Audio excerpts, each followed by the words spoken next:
I was living in Surrey with my husband Omar.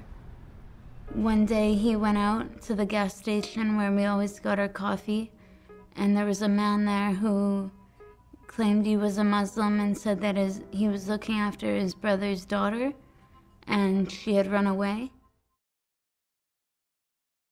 For me, some of the most gut-wrenching parts of this film are the archival, particularly when audience see the resistance from Omar. And I think it was extremely cruel for people who were in positions of power to weaponize religion and interfere with someone's faith in this specific way. And to say, and to try to, and for the people who were in those positions of power to try to say that it was in the service for the betterment of Omar, that for me was really, really devastating to see. And to see that to see Omar, who tried so many times to go back to the mosque or talk to an imam, and to see that interfered with governmental agencies in this way just felt like such an infringement and a deep violation in so many ways. And I think for me, what this film really did is it raised a lot of questions about what security actually means, what safety means, what power looks like, and how people use it. So defining who gets to have power, and also what freedom means and the lengths that will go to protect a quote-unquote freedom. It's very enticing and introduces the theme very well. I like the topic discussed, and I like that it's in documentary form. It shows how dangerous this line of work is, and how, this is actually a part of reality, and how it shows the stakes that are, shows us the stakes that are up.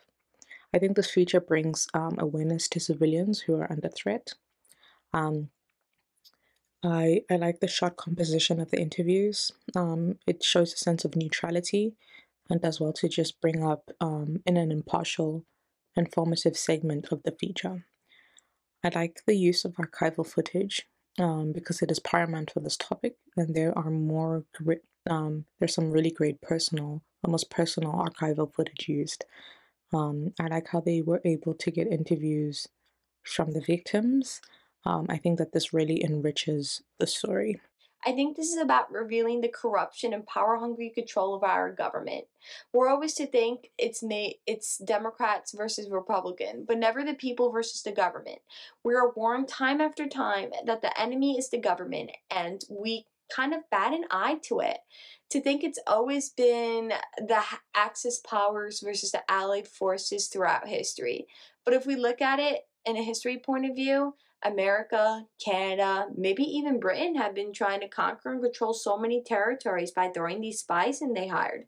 Parliament even had to intervene at one point and tell Canada that they can't make up their own laws and break laws by harming and torturing civilians because things got out of control and out of hand.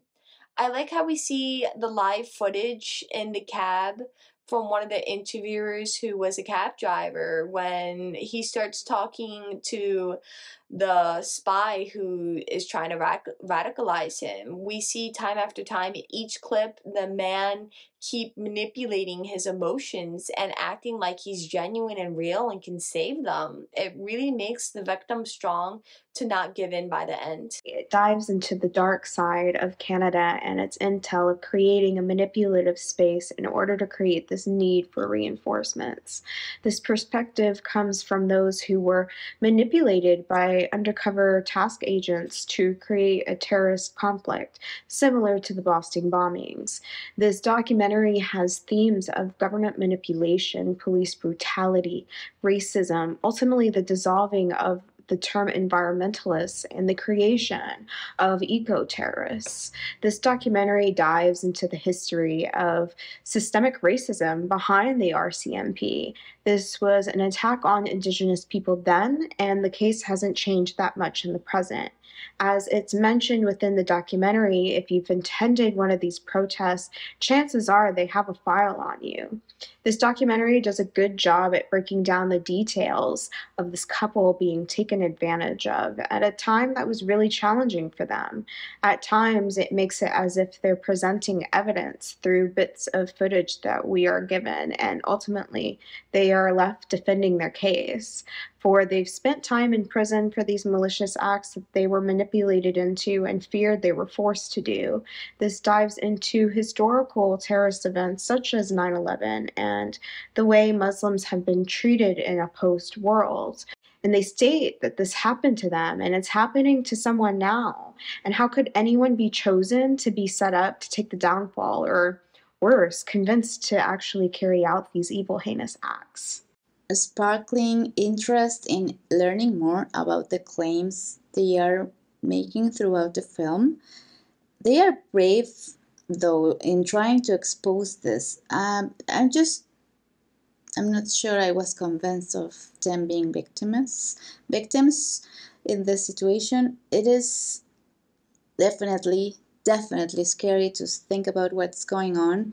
And it's food for thought on the multiple factors that feed into guaranteeing the national security of a nation, especially with traditional radical groups trying to infiltrate, or even where the situation they are portraying with national security forces infiltrating these groups for the various reasons they are exposing. It's just a great mix of testimonials and statistics, particularly in terms of the prison conditions and the bias through specific cultures or nationalities.